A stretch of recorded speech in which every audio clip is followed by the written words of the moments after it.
இப்போது இருக்கும் சர்வதேச சூழ்நிலை கிட்டத்தட்ட முதலாம் உலகப் போர் காலம். கிம்மை பொறுத்தவரையில் அவர் ராஜா விட்டு கண்ணுக்குட்டி, அவர் சீனாவின் ஒரு செல்ல குழந்தை. அவர் அதனை செய்ய மாட்டார் என்று எந்த உத்தரவாதமும் இல்லை. நான் ஆரம்பத்திலே குறிப்பிட்டதை போன்று மூன்றாம் உலக யுத்தத்திற்கான ஒரு அடிப்படையை ஏதுநிலைகளை ஏற்படுத்தக்கூடிய ஒரு விடயம்.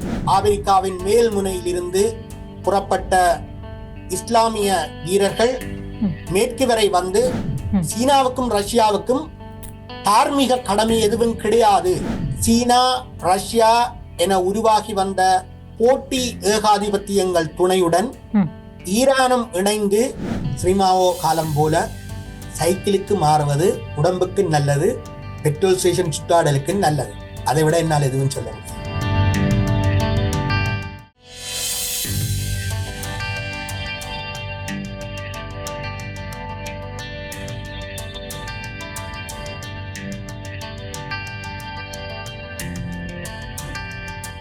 வணக்கம் உறவுகளே, மற்றும் ஒரு அகலங்கும் சிறப்பு நிகழ்ச்சி வழியாக இன்றைக்கும் சந்திக்கிறோம். மத்திய கிழக்கிலே யுத்த மேகங்கள் சூழ்ந்திருக்கின்றன. ஈரானுக்கும் இஸ்ரேலுக்கும் இடையிலான நிழல் யுத்தம் என்பது மூன்றாம் உலக யுத்தத்தை உருவாக்கிவிடுமோ என்கிற கேள்வி மக்கள் மத்தியிலே இருக்கிறது. அமெரிக்கா தன்னுடைய அழகுப்படியினை ஈரான் மீது செலுத்தி வருகிறது. ஆனால் இன்றைக்கும் நாங்கள் அடிபணிய மாட்டோம் என்கிற ஒரு கோணத்திலே ஈரான் பதில் தாக்குதல்களை நிகழ்த்தி வருகிறது. இந்த விடயங்கள் தொடர்பாகத்தான் இன்றைக்கு நாங்கள் உரையாடப் போகிறோம். மிக முக்கியமாக மத்திய கிழக்கிலே யுத்த மேகங்கள் ஆரம்பித்து விட்டன என்கிற செய்தி வெளிவந்ததும் எங்களுடைய தாய் நிலத்திலே இந்த பெட்ரோலுக்காக வரிசையிலே நிற்கின்ற அந்த காட்சிகளை அதிகமாக காண முடிகிறது. இந்த பின்னணியிலே இந்த நாட்டிலே பொருளாதார ரீதியாக இந்த யுத்தம் என்பது எத்தகைய தாக்கங்களை செலுத்த போகிறது, அல்லது நாங்கள் எவ்வாறு எங்களை தயார்படுத்த வேண்டிய ஒரு நிலைக்கு தள்ளப்பட போகிறோமா, இப்படியான கேள்விகளும் மக்கள் மத்தியில் எழுகின்றன. இந்த பின்னணியில் தான் இன்றைக்கு நிகழ்ச்சி பயணப்பட போகிறது. அழைத்து வந்திருக்கிறோம் அரசியல் ஆய்வாளர் அருள் அவர்கள். இணையவழியின் ஊடாக அவரை வரவேற்கலாம். வணக்கம். வணக்கம் நேர்களே. வணக்கம் ஷர்மிளா வினோதினி. உங்களை நாங்கள் அன்போடு நிகழ்ச்சிக்கு வரவேற்று கொண்டு இந்த மத்திய கிழக்கிலே மிக முக்கியமாக ஈரான் அமெரிக்காவிற்கு இடையிலான இந்த யுத்தம் என்பது ஏற்கனவே ஈரான் அந்த தலைவர் குறிப்பிட்டிருந்ததை போன்று அமெரிக்கா ஈரானை தாக்கமாக இருந்தால் நாங்கள் வாஷிங்டனை நோக்கி தாக்குதல்களை நடாத்த மாட்டோம், மாறாக அமெரிக்காவினுடைய ஆதிக்கம் அல்லது தளங்கள் இருக்கின்ற மத்திய கிழக்கினுடைய பிராந்தியங்களை அல்லது அந்த பிரதேசங்களை நோக்கியதாகத்தான் எங்களுடைய தாக்குதல்கள் இருக்கும் என்று சொல்லி அவர்கள் ஏற்கனவே எச்சரித்திருந்தார்கள். ஆனால் இவை எல்லாவற்றையும் மீறி இன்றைக்கு யுத்தம் ஆரம்பித்திருக்கிறது. அப்பாவி பொதுமக்கள் கொன்று குவிக்கப்படுகிறார்கள்.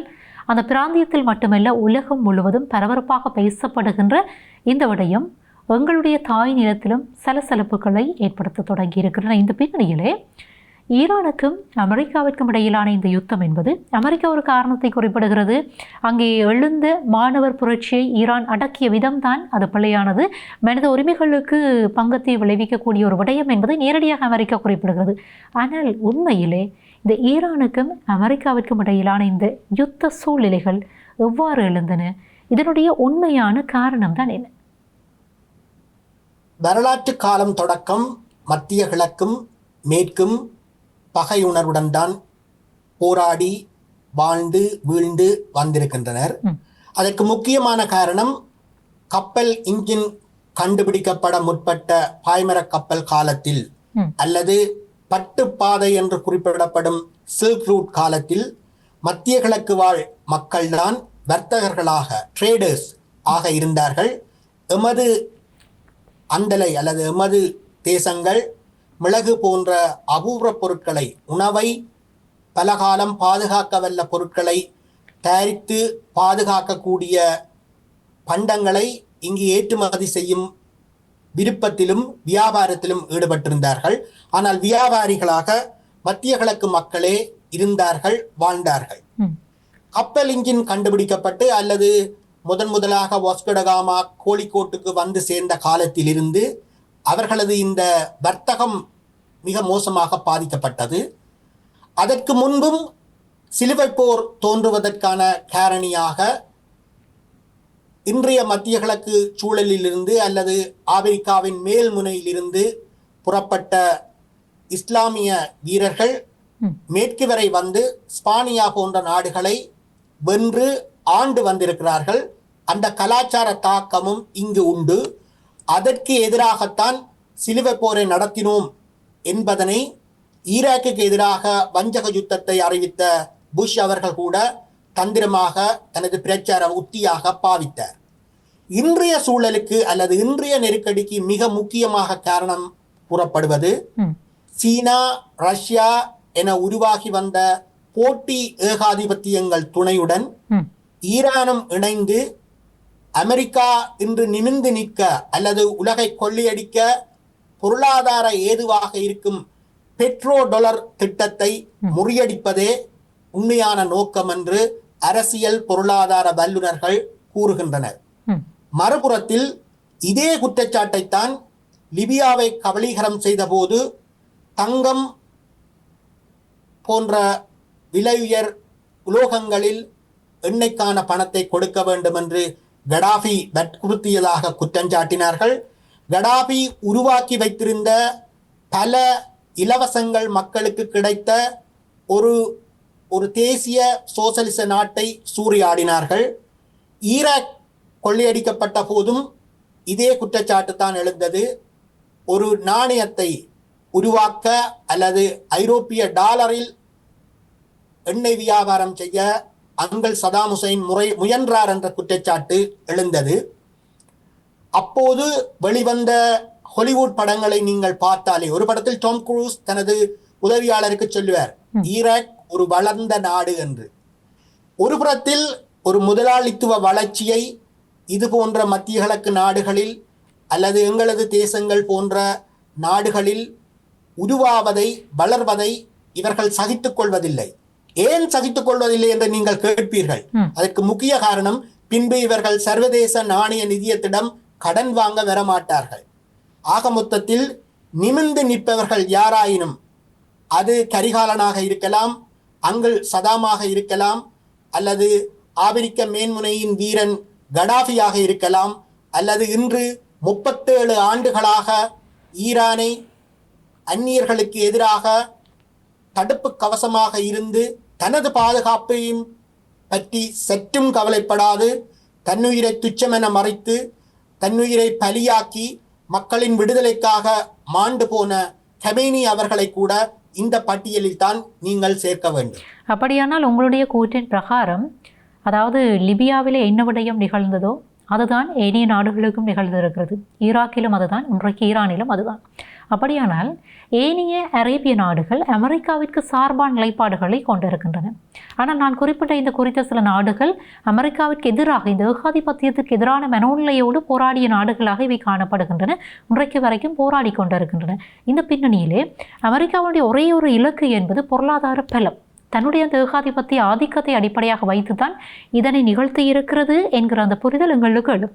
அப்படியானால் நீங்கள் ஒரு விடயத்தை சுட்டி காட்டுகிறீர்கள். கரிகாலன் என்கிற ஒரு பெயரையும் நீங்கள் இங்கே அழுத்தி குறிப்பிட்டிருந்தீர்கள். எங்களுக்கு நிகழ்த்தப்பட்டதும் அல்லது எங்கள் மீது நிகழ்த்தப்பட்டதும் இப்படியான ஒரு பின்புலம் தானா? நிச்சயமாக எங்களுடைய ஊரின் உதாரணங்களில் இதனை புரிய வைக்க வேண்டுமானால், ஏகாதிபத்திய உலக மறுபங்கீட்டை செய்யும் அமெரிக்க ஏகாதிபத்தியம், அது ட்ரம்ப் தலைமையாக இருக்கலாம் அல்லது ஜனாதிபதியின் முகம் மாறலாம், அது அல்ல பிரச்சனை. அவர்கள் இப்போது ஒரு முழு மறுபங்கீட்டை செய்ய விரும்புகின்றார்கள். ஏனென்றால் அதுவிதம் செய்யாது விடின் அடுத்த 100 ஆண்டுகால உலக மேலாண்மை என்ற வாய்ப்பை தாங்கள் இழந்து விடுவோம் என்று அஞ்சுகின்றார்கள். அவர்களுடைய உண்மையான அச்சமாக சீனம் இருக்கின்றது. சீனம் இவர்களுடைய குறைந்த கூலி உற்பத்தி தொழிற்சாலையாக மாறி அதிலிருந்து மீண்டு இவர்களுக்கே கடன் கொடுக்கும் திறன் உள்ள ஒரு பெரிய பணம் படைத்த நாடாக மாறி இருக்கின்றது. அப்படியானால் அவர்களின் சீனாவை இலக்கு வைக்காமல் ஏனைய நாடுகளை இலக்கு வைக்கிறார்கள். நேரடியாக சீனாவுடன் மோதலாம். சீனாவை இவர்கள் ஒரு ராவணனை போல கற்பனை செய்து கொள்கிறார்கள். ராவணனுக்கு 10 தலைகள் இருப்பது போல சீனா தன்னுடைய உபரி மூலதனத்தை கொண்டு ஆப்பிரிக்க நாடுகளில் வெகு மிகுதியாக மூலதனமிட்டிருக்கின்றது. எங்கெங்கு சீனம் மூலதனமிட்டு அந்த நாட்டின் சுதேச ஆட்சியாளர்களை அல்லது இராணுவ ஆட்சியாளர்களை தூண்டிவிட்டதோ அல்லது அவர்களுக்கு அரணாக நிற்கின்றதோ அவர்களுக்கு இராணுவ ரீதியான ஆதரவை வழங்க ரஷ்யா முன்னிக்கின்றது. இதன் காரணமாக ஆப்பிரிக்காவின் மேற்கு முனையில் கிட்டத்தட்ட 7 நாடுகள் இதுவரை காலம் பிரான்ஸ் நாட்டுக்கு வழங்கி வந்த குறைந்த விலை யூரேனியத்தை இப்போது கொடுக்க மறுக்கின்றன. அதற்கு பதிலாக அவர்கள் நீண்ட கால கட்டுமான திட்டங்களை, நீண்ட காலத்தில் பயன்தரக்கூடிய பொருளாதார திட்டங்களை ரஷ்யா சீனா உதவியுடன் நிர்மாணிக்கின்றார்கள். இந்த வேகத்தில் ரஷ்யாவும் சீனாவும் பயணம் செய்வதை தடுப்பதற்காகத்தான் ரஷ்யாவுக்கு அருகில் உக்ரைன் என்ற நாட்டை இவர்களுடைய ஆசை வார்த்தைகளால் மோசம் செய்து, ஆயுதங்களை வியாபாரம் செய்து, அவர்களையும் கடனாளியாக்கி, ஒட்டாண்டியாக்கி, அருகருகே நேச சக்திகளாக இருக்க வேண்டிய நாடுகளை செவஸ்டோபோல் துறைமுகத்தையும் ரஷ்யாவுக்கு மறுத்து ஒரு பெருஞ்சண்டையை உருவாக்கி கிட்டத்தட்ட ரஷ்யாவை அதில் மாற்றி விட்டிருக்கின்றார்கள்.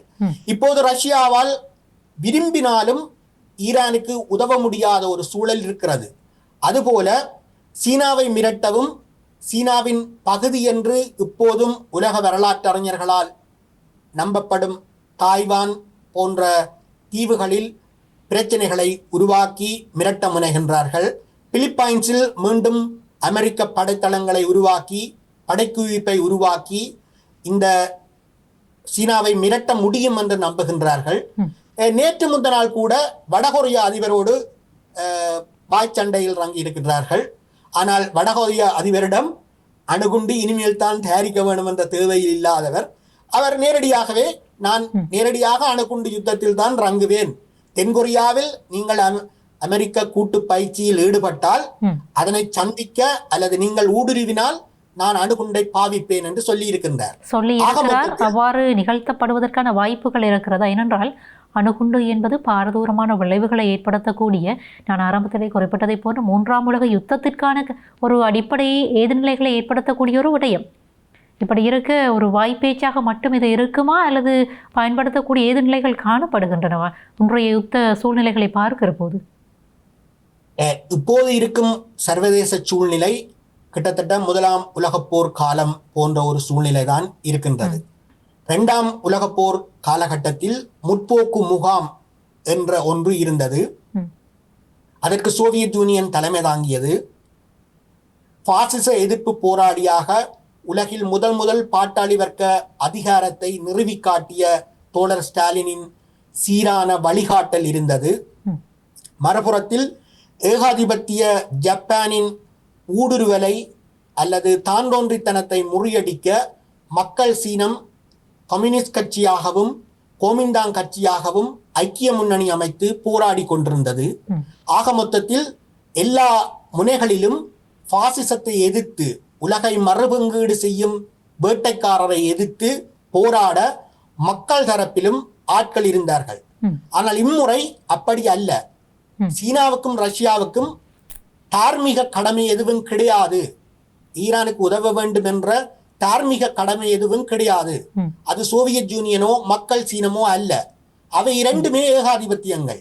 ஆக மொத்தத்தில் அணுகுண்டை பாவிப்பதும் பாவிக்காததும் ஒரு ஏகாதிபத்தியம் மறு தலைமை ஏகாதிபத்தியமாக இன்னும் தொடர துடிக்கும் அமெரிக்காவுக்கு எவ்வளவு தூரம் விட்டு கொடுக்கும், அல்லது எவ்வளவு தூரம் விட்டு கொடுத்து விட்டு ஒரு சதி திட்டத்தால் அமெரிக்காவை கவிழ்க்கலாம் என்பது போன்ற பலக்குறைவை முன்னிட்டு பின்வாங்கலை செய்யும் என்று இப்போது சொல்ல முடியாது.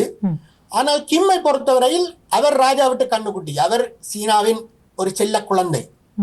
அவர் அதனை செய்ய மாட்டார் என்று எந்த உத்தரவாதமும் இல்லை. ஏனென்றால் ட்ரம்ப் சர்வதேச சட்டங்களை மீறுகின்றார், மிக கீழ்த்தரமான காரியங்களை செய்கின்றார். வெனிசுலாவின் ஜனாதிபதியையும் மனைவியையும் கவர்ந்து வந்து காவலில் வைத்திருக்கின்றார். அவர் சித்தப்பிரமை உள்ளவர். அவரை இந்த பதவியில் நீடிக்க விட வேண்டாம் என்று அமெரிக்காவின் ஜனநாயக கட்சியின் உறுப்பினர்களே வெளிப்படையாக பேசுகின்றார்கள். இப்படிப்பட்ட ஒரு சூழ்நிலையில் அமெரிக்கா வெறி கொண்டு அலையும் போது அந்த வெறியை முறியடிக்க அணுகுண்டு பிரயோகிப்பு நடக்காது என்பதற்கு எந்த உத்தரவாதமும் யாராலும் கொடுக்க முடியாத சூழ்நிலை காணப்படுகிறது. நீங்கள் குறிப்பிடுவதை கேட்கிற போது உலகத்திலே மக்களுடைய அந்த அமைதி என்பது கேள்விக்குறியாகத்தான் மாறுமோ என்கிற அந்த கேள்விக்குறி தான் என்னிடம் விழுகிறது. ஆனால் ஒரு விடயத்தை நீங்கள் குறிப்பிட்டிருந்தீர்கள், அதாவது ரஷ்யா நினைத்தாலும் கூட ஈரானுக்கு உதவ முடியாத ஒரு சூழ்நிலையிலே காணப்படுகிறது என்று. என்ன காரணம்? ஏதாவது குறிப்பிட்டு கூறக்கூடிய விடயங்கள் காணப்படுகின்றனவா?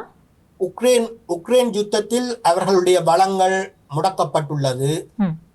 சோவியத் யூனியன் 2ஆம் உலகப் போரை எதிர்கொண்டது போல ஒரு ஜனநாயக சூழ்நிலை அல்லது ஒரு பாசிச எதிர்ப்பு நிலை ரஷ்ய மக்கள் மனதில் இல்லை. ரஷ்ய மக்கள் பலர் இந்த போரை ஆதரிக்கின்றனர், புட்டினை ஆதரிக்கின்றனர்.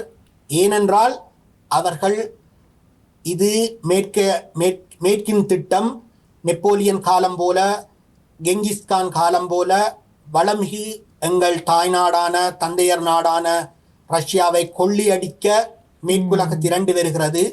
மேற்குலகின் ஒரு உடைவாள்தான் இந்த உக்ரைன் என்பதை உணர்ந்திருக்கிறார்கள். அதேவேளை ரஷ்யர்களும் உக்ரைனியர்களும் எப்போதும் சிநேகபாவத்துடனும் நல்லுறவுடனும் இருந்த இரு தேசிய இனங்கள். இந்த யுத்தத்தையும் மக்கள் அழிவையும் அவர்கள் விரும்பவில்லை.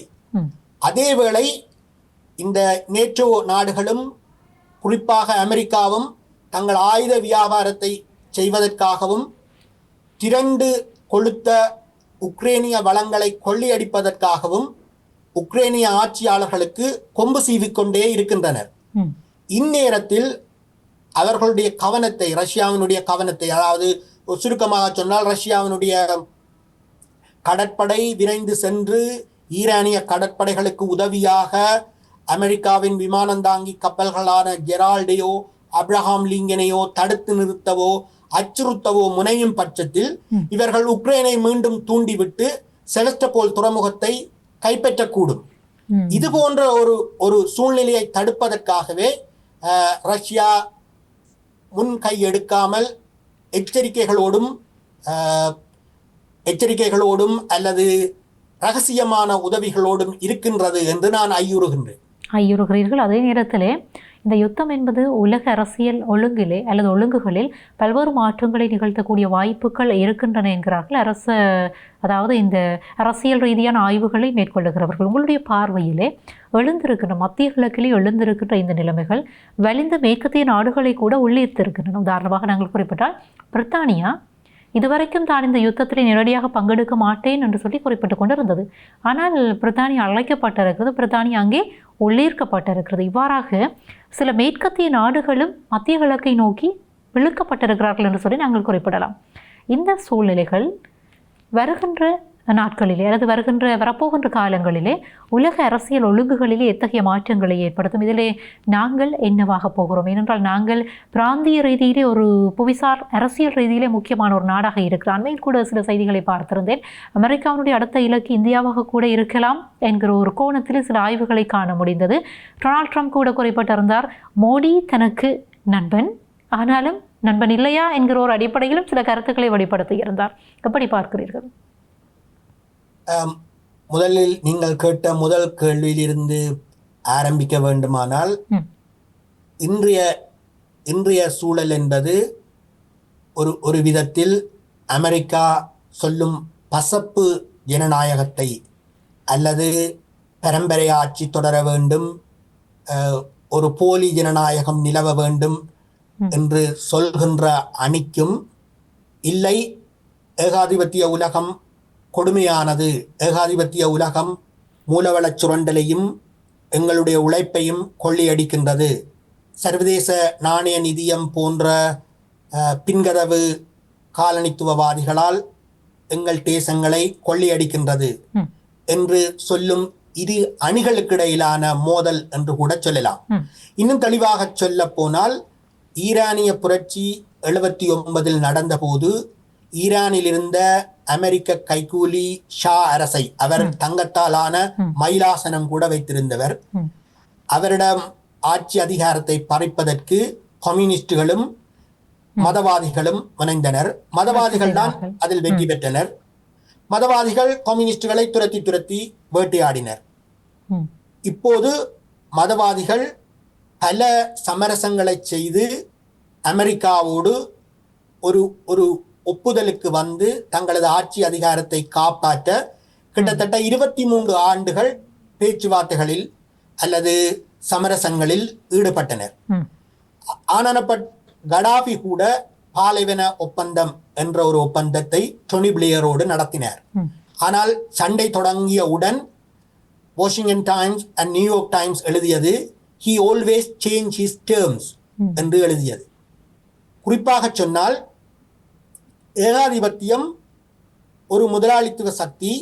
அந்த முதலாளித்துவ சக்தி எங்களை போன்ற முதலாளிகளையும் அங்கீகரிக்கும் என்று நம்பிக்கொண்டு சதாம் ஹுசைன் ஆகட்டும், லிபிய தலைவர் கடாஃபி ஆகட்டும், ஏன் நம்முடைய கரிகாலன் அணியாகட்டும் பேச்சுவார்த்தைக்கு போனார்கள்.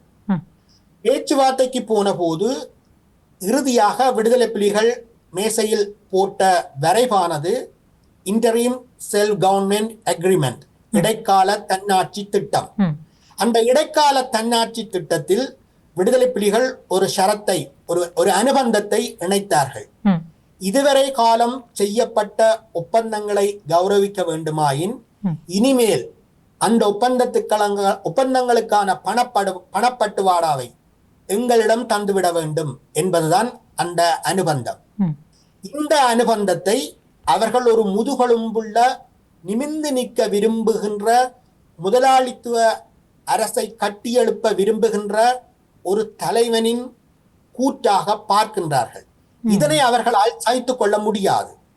அவர்களுக்கு தேவையானதெல்லாம் மகிந்த போல அல்லது இலங்கையில் வந்த ஆட்சியாளர்கள் போல எவ்வளவு வேணுமானாலும் நீ உன் குடும்பத்துக்கு கொள்ளி அடித்துக்கொள், ஆனால் உனக்கு முதுகெலும்பு இருக்கின்றது என்றெல்லாம் பேசக்கூடாது. நாங்கள் ஒரு தேசத்தின் ஒரு துண்டை கேட்டால் அது அம்பாந்தோட்டையாக இருக்கலாம், திருவோணமலையாக இருக்கலாம், பலாலியாக இருக்கலாம், குறும்ப செட்டியாக இருக்கலாம், வெட்டியோ வெட்டாமலோ தந்துவிட வேண்டும்.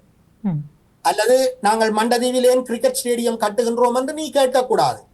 அது நாளை நடக்கின்ற ஒரு உலக போருக்கு நாங்கள் சேவை செய்வதற்கு தேவையான ஒரு மிலிட்டரி கண்டெய்ன்மெண்டாக மாறலாம். அது உன்னுடைய பிரச்சனை அல்ல.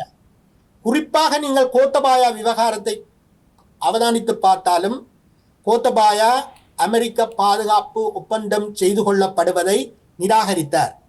அதனால்தான் அவருக்கு எதிரான அமெரிக்க நிதியுதவி சென்று அங்கு கேஸ் தட்டுப்பாடு, எரிபொருள் தட்டுப்பாடு என்ற ஒரு மத்தியதர வர்க்கத்தின் புரட்சி கூச்சல் அரங்கேற்றப்பட்டது. அதனூடாகத்தான் இன்றைய மாற்றம் அதிபர் பதவிக்கு வந்திருக்கின்றார். ஆனால் இவர் எந்த மாற்றத்தையும் செய்யவில்லை.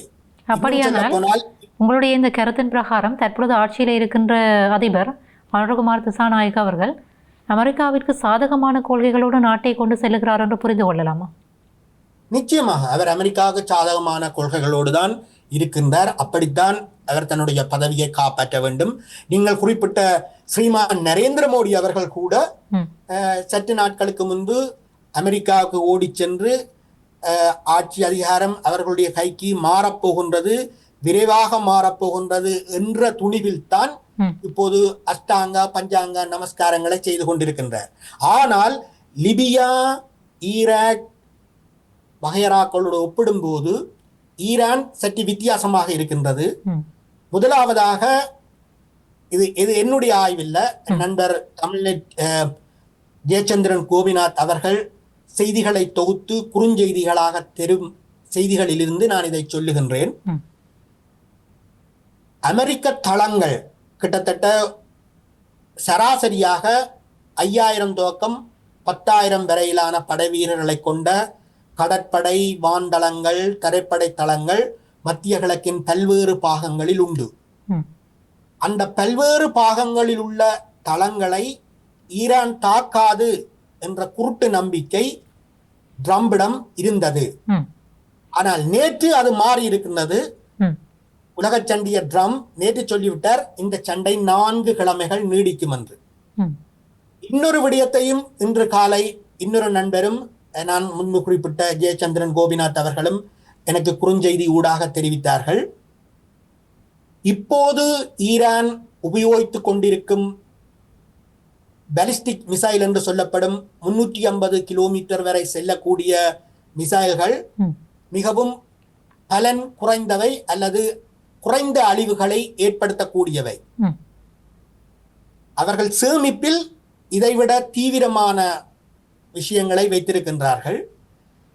அமெரிக்க தாக்குதல் கண்மூடித்தனமாக இருக்கின்றது, இஸ்ரேலுடைய தாக்குதல் கண்மூடித்தனமாக இருக்கின்றது. அந்த தாக்குதல் ஒரு கட்டத்தில் ஓயும் போது அல்லது அவர்கள் ஒரு பற்றாக்குறைக்கு வரும்போது இந்த ஈரானுடைய தங்களிடம் வைத்திருக்கின்ற பலமிக்க ஆயுதங்களை பயன்படுத்துவார்கள். அது ஒரு பக்கம். இன்னொரு பக்கம், ஈரானிலிருந்து தொடர்ந்து பேசிக் கொண்டிருக்கும் ஒரு பல்கலைக்கழக பேராசிரியர், அவர் இந்த நியூக்ளியர் சமாதான பேச்சுவார்த்தைகளிலும் அணு சமாதான பேச்சுவார்த்தைகளிலும் ஈரானிய அரசுக்கு ஒரு ஆலோசகராக இருந்தவர். அவர் சொல்கின்றார், ஈரான் ஈராக் யுத்தம் நடந்த காலத்திலேயே பல பாதாள சுரங்க ஏற்பாடுகளை ஈரான் மிக வெற்றிகரமாக செய்து பேணி பாதுகாத்து வந்தது. ஈரானிய அரசானது கிட்டத்தட்ட 2003 இவன் இன்றைக்கில்லாட்டிலும் நாளைக்கு வந்து குண்டு போடுவான் என்ற அனுமானத்துடன் தான் செயற்பட்டு வந்தது. ஆக மொத்தத்தில் இந்த ஈரான் தயாரித்து வைத்திருக்கும் பாதாள ஏற்பாடுகளை பங்க பேஸ்டர்களால், எங்களுடைய ஈழவிடுதலையின் சமாதான தூதுவராக தொழிற்பட்ட தமிழ்ச்செல்லுநர்களை கொலை செய்ய பாவிக்கப்பட்ட பங்க பேஸ்டர் குண்டுகளால் தகர்க்க முடியாது என்று சொல்கின்றார். மறுபுறம் ஈரானுக்கு இருக்கும் இயற்கை அரண்கள், ஈரான் ஒரு புறமாக மலைகளால் சூழப்பட்டது, மறுபுறத்தால் பலமான பாலைவனம் போன்ற இயற்கை பாதுகாப்புகள் உள்ளது. போதாததுக்கு இன்னொரு விஷயத்தையும் அவர்கள் சுட்டி காட்டுகின்றார்கள்.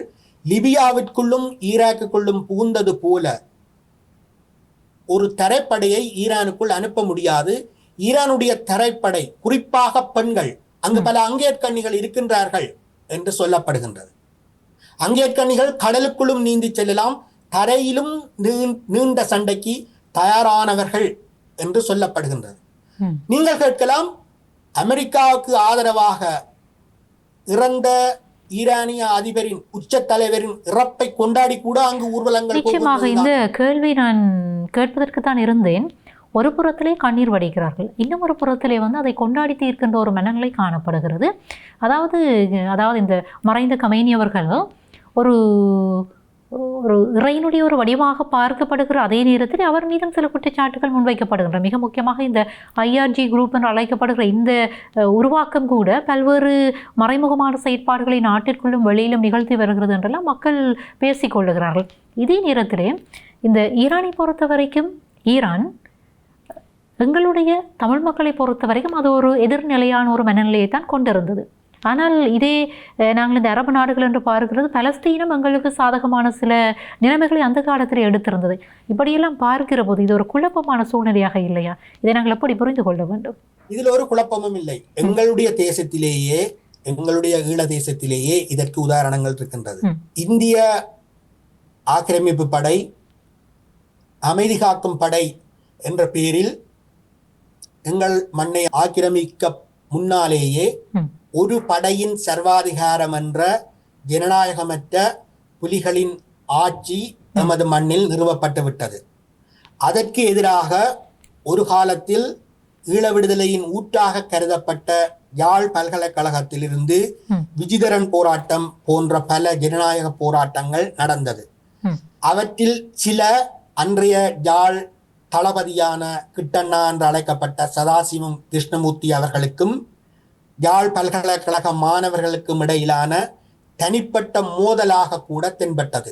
ஒரு கட்டத்தில் சதாசிவம் கிருஷ்ணமூர்த்தி அவராம், ஒரு காலத்தில் நாங்கள் உங்களுடைய பேச்சை கேட்டோம், இப்போது நீங்கள் எங்களுடைய பேச்சை கேட்க வேண்டும் என்று. இப்படியான ஒரு இழுபறை சூழல் இருந்து இளைஞர்கள் மத்தியிலும் மாணவர்கள் மத்தியிலும் ஜனநாயகமற்ற சர்வாதிகாரிகள், ஒரு படையின் சர்வாதிகாரத்தை விரும்புபவர்கள் என்று குற்றம் சாட்டப்பட்ட விடுதலை புலிகள் அந்நிய ராணுவம் வந்து 1000 உண்டிங்கு ஜாதி எனில் அந்நியர் வந்து புகழ் என்ன நீதி என்று கூறிக்கொண்டு இந்த மண்ணின் ஒவ்வொரு அங்குலமும் தெரியும், உங்களுக்கு இதுதான் வியட்நாம் என்று முழங்கி யுத்தத்தை தொடங்கிய போது அந்த போராடிய விஜிதரனுக்காக போராடிய இளைஞர்கள், யுவதிகள், சிறுவர்கள் அனைவரும் விடுதலை புலிகளின் படையில் சென்று சேர்ந்து கொண்டார்கள். அதே நேரத்தில் மண்டையன் குழு என்று அழைக்கப்பட்ட இன்றைய சுரேஷ் பிரேமச்சந்திரன் தலைமையிலான EPRLF பணம் கொடுத்து ஒரு தேசிய இராணுவத்தை கட்டியது. அந்த நேர பணப்பெறுமதியில் 2000 ரூபாய் அலவன்ஸ், அது தவிர தேவையான உடுப்பு, சோப்பு, சப்பாத்தி, சீப்பு எல்லாம் கொடுப்பட்டது. ஆனால் விடுதலை புலிகளின் படையில் தான் அதிகம் பேர் சேர்த்துக் கொள்ளப்பட்டார்கள். பின்பு ஒரு கட்டத்தில் இந்திய இராணுவம் வெளியேறிய போது அந்த தேசிய இராணுவ படையைச் சேர்ந்தவர்கள் விடுதலை புலிகளால் கைது செய்யப்பட்டு சிலர் விடுதலை புலிகளோடு சேர்ந்தார்கள், சிலர் வீட்டுக்கு அனுப்பப்பட்டார்கள், சிலர் கொல்லப்பட்டார்கள். இது போன்ற கொடுமைகள் அல்லது தேச துரோகிகளை கண்மூடித்தனமாக தண்டிப்பது என்ற வழிமுறை ஆக்கிரமிப்பு யுத்தங்கள் நடந்த எல்லா தேசங்களிலும் நடந்த ஒன்று. இதில் உள்ள செறிபிழைகளை மக்கள் வெகுஜனங்கள் பார்ப்பார்கள், ஆனால் அவர்கள் அதனை மறந்து விடுவார்கள். அவர்களுடைய பிரச்சனை எல்லாம் ஒரு ஆக்கிரமிப்பு இராணுவம் இங்கு வந்திருக்கின்றது, எங்களுடைய தேன்கூடு கலைக்கப்பட்டுள்ளது, நாங்கள் குளவிகளாக மாற வேண்டிய நேரம் இது என்றுதான் துணிவார்கள். இதற்கு இன்றைய சரியான உதாரணங்களாக இன்றைய லிபியாவையும் ஈராக்கையும் நீங்கள் எடுத்துக்கொள்ளலாம். சதாம் ஹுசைனும் தளபதி கடாஃபியும் ஒரு குடைக்கு ஆண்ட நாடுகளை இன்று 9 குடைக்கு கீழும் ஆள முடியவில்லை. ஆட்சியை பிடித்தோம் என்று சொல்கின்ற ட்ரம்ப் கும்பல் அங்கு 1008 கிரீன் சோன்களை அமைத்து 10 லட்சம் கேமராக்களை பூட்டி, நான் சொல்வது இந்த CCTV கேமராக்களை சொல்கிறேன், பூட்டி அண்ணாந்து பார்த்தபடிதான் இருக்கின்றார்கள். இந்த நிலைமையை அவர்களே கிண்டல் அடித்து நிறைய ஹாலிவுட் திரைப்படங்கள் கூட வந்திருக்கின்றன. ஆக மொத்தத்தில் தரைப்படை அங்கு ரங்கும் பட்சத்திலோ அல்லது காசாவில் செய்தது போல தொடர்ந்து குண்டு போட்டு 90 மில்லியன் மக்கள் வாழ்கின்ற ஈரானை துவம்சம் செய்து பணிய வைக்கலாம் என்ற அகந்தை, அகம்பாவம் அல்லது AI தொழில்நுட்பம் தெரும் துணிவு போன்றவற்றால் ஐயன் ட்ரம்ப் எழுந்து நின்று ஆடினால் அந்த வேளை நீங்கள் கிட்டத்தட்ட 7000 ஆண்டுகளுக்கு மேலான நாகரிக செழுமை கொண்ட பாரசீகர்களின் வீரத்தை நீங்கள் காண முடியும்.